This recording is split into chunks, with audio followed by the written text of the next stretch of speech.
Semono beserta jajaran MOI, para asatidz, para kiai, para alim ulama, dan seluruh pemangku manaqib, ikhwan, akhwat yang sedang menempuh hakikat kesucian jiwa rahimakumullah. Senantiasa kita bersyukur kepada Allah Subhanahu wa taala sudah dimampukan pada pagi hari ini menghirup udara yang masih jernih sehingga membuka cakrawala pikiran kita dalam mensyukuri apapun yang diberikan oleh Allah. Allah Subhanahu wa taala berfirman dalam surat At-Tahrim ayat 6, A'udzubillahi minasyaitonirrajim. Bismillahirrahmanirrahim. Ya ayyuhalladzina amanu qu anfusakum wa ahlikum nara. Hai orang-orang yang beriman, jagalah dirimu dan keluargamu dari jilatan api neraka. Secara umum, diri dan keluarga, orang mengartikan bahwa diri kita beserta keluarga kita, baik istri atau suami, anak, ataupun bapak dan ibu. Tapi dalam dimensi sufi, ku angpusakum wa ahlikum naro, jagalah dirimu dan anggota badanmu yang Allah titipkan kepada dirimu. Bahwasannya keluargamu adalah bagian yang ada di sekujur tubuh kamu. Dari ujung rambut sampai ujung kaki. Maka di setiap saat, baik pagi maupun petang, umat manusia hendaknya selalu meneliti anggota lahir dan batin. Adakah anggota-anggota itu telah melanggar hak-hak Allah ataupun terpelihara daripada pelanggaran yang dilarang oleh Allah? Adakah anggota itu telah melaksanakan perintah Allah seperti menjaga mata dari sesuatu yang haram, menjaga lisan dari pembicaraan kotor, menjaga telinga dari mendengarkan sesuatu yang tidak berguna, menjaga kalbu atau hati dari penyakit tidak ikhlas dan sejenisnya, ataupun belum melaksanakan perintah-perintahnya. Apabila mereka telah melihat bahwa seluruh anggota telah menunaikan perintah Allah dan taat kepadanya, maka hendaknya kita bersyukur kepada Allah. Yang sering Kang Saabah mengatakan, Alhamdulillahilladzi faddalana ala katsirin min ibadihil mu'minin. Dan jangan kita mempunyai anggapan bahwasannya diri kita telah taat sepenuhnya kepada perintah-perintah Allah. Sebaliknya, apabila mengetahui bahwa dirinya masih bergumul dengan perilaku dosa dan maksiat, maka hendaknya segera menyesali diri dan memohon ampunan kepada Allah. Masyarul ikhwan rahimakumullah.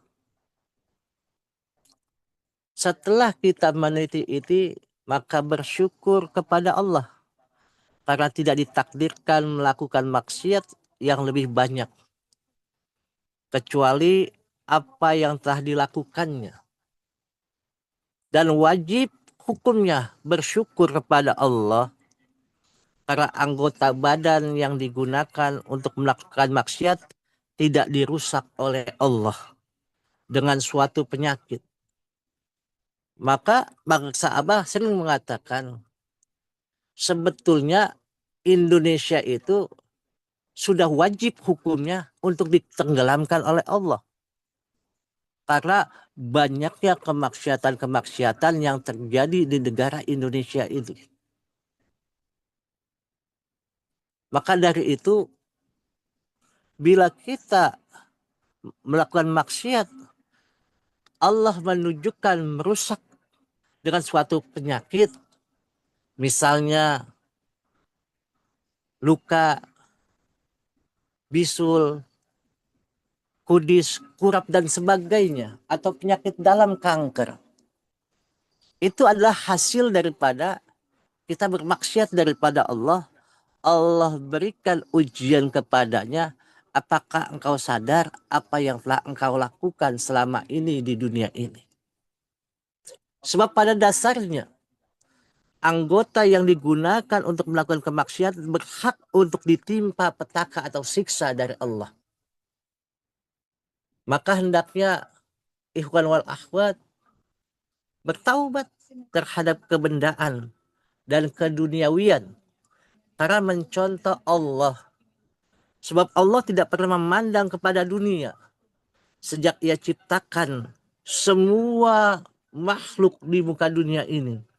Saking tidak suka kepadanya, Rasulullah Shallallahu Alaihi Wasallam bersabda, "Hubul mal wasyarofi yunbitanin nifak fil qalbi kama yunbitu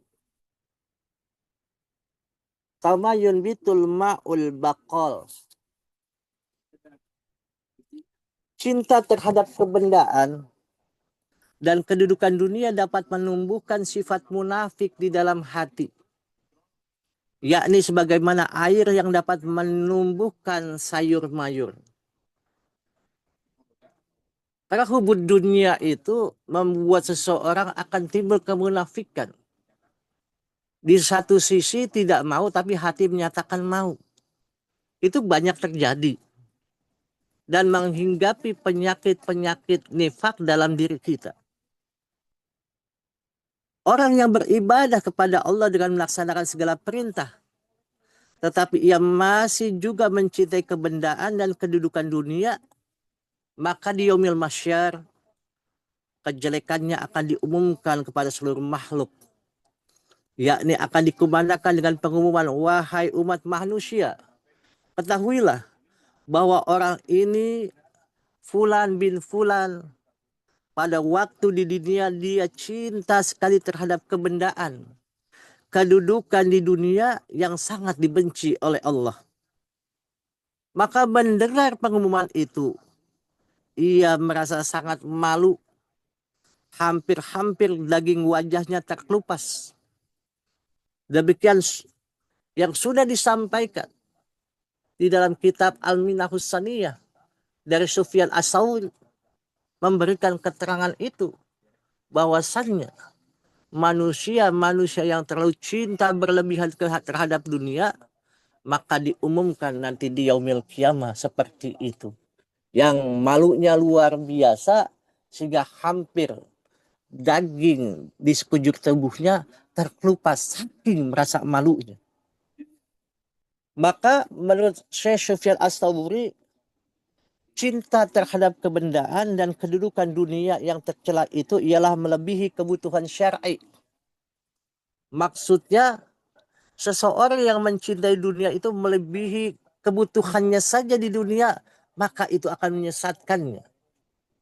Maka para sufi memandang dunia itu seperti dengan mata saja. Contoh kita lihat paksa Abah.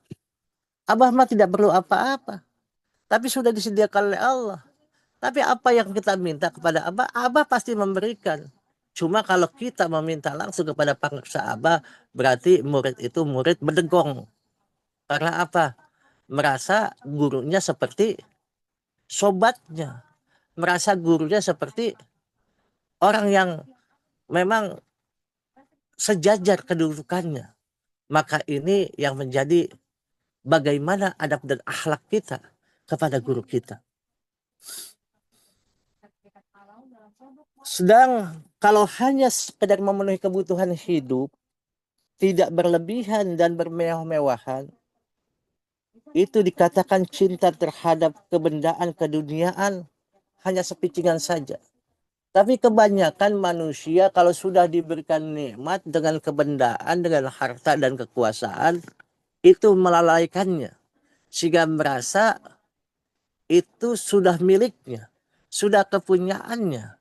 Padahal Allah sedang memberikan ujian yang luar biasa kepada dirinya. Sebatas mana engkau mencintaiku dan sebatas mana engkau mencintai yang aku berikan untuk namanya menjaga badanmu. Yaitu syariat itu adalah menjaga tubuhnya jangan sampai melenceng daripada perintah Allah. Tapi kebanyakan berlebih-lebihan. Maka al-hakumut takasur. Maka berlebih-lebihan itu hatta jurtumul maqabir.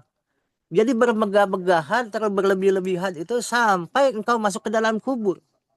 Itu luar biasa. Maka dalam surat At-Takasur itu dikatakan bagaimana manusia itu mempelajari supaya jangan berlebih-lebihan dalam urusan keduniawian. Yang itu akan menghancurkan dirinya. Syekh Abdul Hasan Ali bin Mujayyin berkata, andai kata kalian menganggap suci seseorang sampai kalian anggap ia siddiq, Allah tetap tidak akan peduli kepada orang tersebut selama di dalam hatinya masih ada perasaan cinta kepada dunia.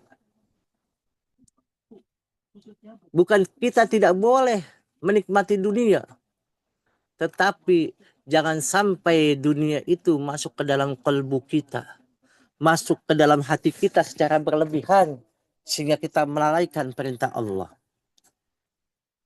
Maka banyak yang ditanyakan oleh orang, para umatnya, termasuk muridnya Syekh Abdul Hasan. Apa yang dikatakan? Apabila ada seseorang yang di dalam hatinya masih terdapat rasa ingin memiliki terhadap kebendaan, tetapi hal itu dimaksudkan untuk memberi nafkah kepada keluarga dan yang orang yang rajin diberi nafkah. Adakah yang demikian termasuk kategori mencintai kebendaan? Jawab Abdul Hasan, demi Allah.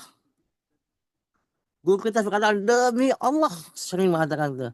Orang-orang ahli thariqah, ahli beribadah, banyak yang rusak ibadahnya karena hanya dikarenakan di dalam hatinya telah kemasukan rasa cinta terhadap kemewahan dunia.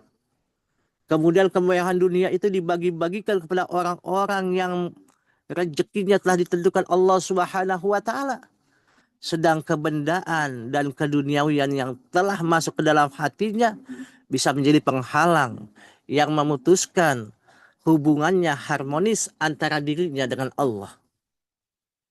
Maka kaitan dengan ini, Syekh Abdul Hasan As-Sajili mengatakan, la yataraqqa muridun qattu ila insahat lahu mahabbahul haq ta'ala wala yuhibbuhul haqqu ta'ala hatta yadghadad dunya wa ahlaha wa yadhada fi na'imid darain. Seorang murid yang berhasrat mencapai kecintaan kepada Allah tidak akan meningkat kedudukannya sebelum benar-benar dicintai Allah. Allah tidak akan mencintainya sehingga dia benci terhadap keduniaannya, benci kepada orang-orang yang cinta terhadap keduniaan, serta juhud terhadap kenikmatan dunia dan akhirat. Maka dalam keterangan ini Syekh Abdul Hasan As-Sajili menegaskan, kullu muridin ahabud dunya fal haqqu ta'ala yukrihudu ala hasbi mahabbutiha lahu kasratan wa qillatan. Setiap murid, orang yang berhasrat mencapai kecintaan kepada Allah, yang masih cinta terhadap keduniaan, maka Allah akan membencinya menurut kadar kecintaannya, banyak atau sedikit. Maka menurut Syekh Abu Hasan As-Sajili, bagi seorang murid wajib membuang serta melepas segala kepentingan dunia dari tangan dan hatinya pada awal permulaan dia memasuki thariqah.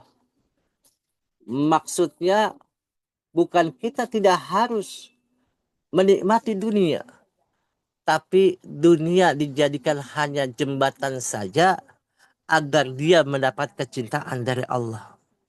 Apabila dia menerima pelajaran dari gurunya atau syekhnya, diambil jadi kesanggupannya, padahal dia masih cenderung terhadap keduniaan dan kebendaan, maka dia harus kembali menjadi orang yang awam. Ini Setolha, pada waktu mau menerima murid, dia akan bertanya, misalnya suaminya yang ikut toriko, maka ditanyakan istrinya, apakah kamu siap menjadi orang yang paling miskin di muka dunia ini? Sedangkan yang ditanya itu tidak kaya, tetapi akan dimiskinkan. Maksudnya apa? Dibersihkan segala sifat-sifat keduniawian yang membuatnya goflah kepada Allah dan membersihkan sifat-sifat kemunafikan yang ada dalam diri hati muridnya agar muridnya betul-betul melaksanakan ibadah hanya tujuannya kepada Allah Subhanahu wa Ta'ala. Maka Syekh Abdul Qadir Al-Jailani mengatakan, man aradal akhirata fa'alaihi bizuhdi fid dunya wa man aradallahu ta'ala fa'alaihi bizuhdi fil akhirah. Barang siapa yang menghendaki kehidupan akhirat, maka wajibnya baginya berjuhud terhadap keduniawian. Dan barang siapa yang menghendaki keridhaan Allah, maka wajib baginya berjuhud terhadap perkara akhirat. Sepanjang di dalam hati seseorang masih terdapat rasa cinta terhadap berbagai macam kesenangan dunia dan berbagai kelezatan seperti makan, pakaian, istri, pangkat, atau kedudukan, atau memperdalam satu cabang ilmu melebihi yang wajib, misalnya meriwayatkan hadis dengan cara kekinian, membaca Al-Quran dengan qiraah sab'ah, ilmu tata bahasa Arab, ilmu fikih, dan ilmu berpidato atau ilmu-ilmu lainnya, maka dia belum bisa dikategorikan orang yang cinta terhadap kehidupan akhirat. Orang yang demikian masih termasuk dalam kriteria orang yang cinta terhadap kebendaan dan keduniaan serta masih memperturutkan hawa nafsu. Tapi ini guru kita mengajarkan, kamu kejar dunia kamu kejar cari rezeki yang banyak, kamu mencari ilmu untuk namanya apa? Untuk kedudukanmu. Karena apa? Bila nanti pada saatnya orang-orang yang menyampaikan ilmu dari astrologi saja akan dilihat dengan sepicingin mata. Tetapi mereka yang punya gelar baik S1, S2, S3 menyampaikan ilmunya kepada khalayak umum, maka dipandang oleh itu orang-orang yang berpendidikan. Berbeda pada zamannya, zaman Syekh Abdul Qadir Al-Jailani. Mereka mementingkan seperti itu. Memang keadaannya seperti itu. Tetapi kita diajarkan oleh guru kita, andaikan kita menuntut ilmu, andaikan kita bekerja, maka tujuan kita yang pasti adalah ilahi anta maksudi wardaka madlubi a'tini mahabbataka wa ma'rifataka wa a'tini ma'aka abada. Kejar dunia untuk bisa bersedekah dan kejar ilmu agar bisa menyampaikan ilmu-ilmu Allah. Juhud kepada dunia bukan tidak mencintai dunia, tapi juhud kepada dunia adalah bagaimana menggunakan dunia ini seperlunya untuk jalan menuju akhirat. Khairun nas anfa'uhum linas, sebaik-baiknya manusia yang bermanfaat kepada manusia yang lain.